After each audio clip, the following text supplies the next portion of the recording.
Uh, there are a lot of moms out there, divorced and married, who have children, and they're saying anti-white in the home. And maybe you have a spouse who is concerned about this. Maybe you're concerned about the child going to school and saying, "Hey, that's anti-white." What could happen by that? I can tell you what I would do if I were a father.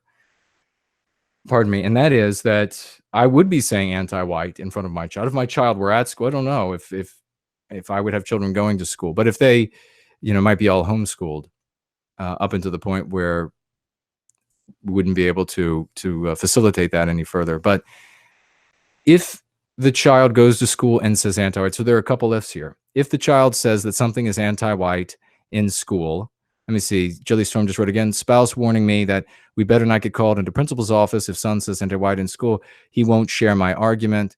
What will I say to principal? Okay, so here's the thing. First, and this is for all the moms and dads out there, first of all, if your child says anti-white in school, you can tell your child, depending upon the child's age, you can instruct them that the truth about the world, and this is a big disagreement as well in the white positive sphere. You absolutely must raise your children with the truth about what's going on to our people, with the truth about what's taking place around the world.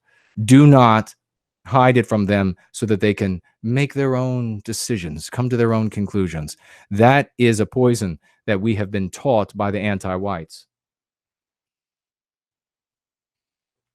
For the obvious reason. Can anybody think of a reason?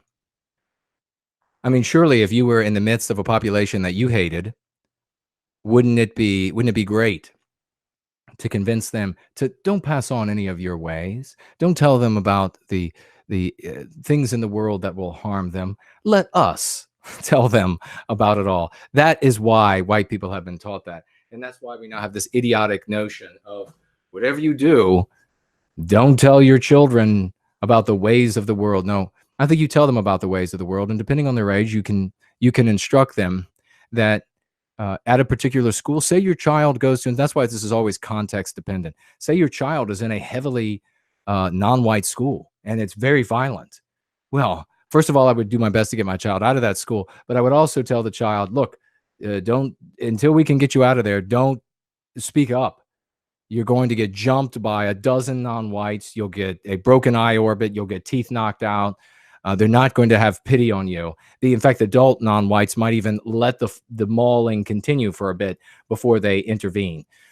So there's a lot of different contexts. If the child says that, if a principal calls you in, or if a vice principal, somebody calls you in, an administrator calls you in, you can merely say to this principal, was the thing that my son or daughter talked about, was it anti-white? Because if it's anti-white, then it's totally legitimate for my son or daughter to say that's anti-white. I mean, would you oppose something that is, or would it be okay for a Jewish child to say that something is anti-Semitic if it's anti-Semitic? Of course, the principal would say, well, yeah, sure, that would be fine. Would it be fine for a black child to say that something's anti-black if something is anti-black? Well, of course, that would be fine. Well, then it's fine if my white child says that something is anti-white if it is anti-white. So if again, it's context.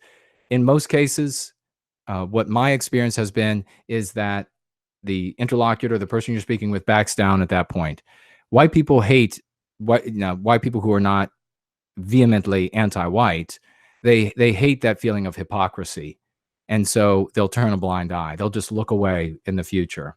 Now, if the person is vehemently anti-white, they're going to have it at you. I mean, they're going to come after you. And I would get my child out of that school. And you have to make hard decisions for the welfare of your children. For God's sakes, put them first. Don't say you like this house so much, or you like this yard so much, or you like that house so much.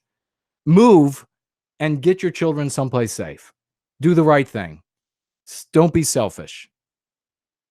And so that's what I would say. I mean, certainly my children would and or will be saying anti-white at school.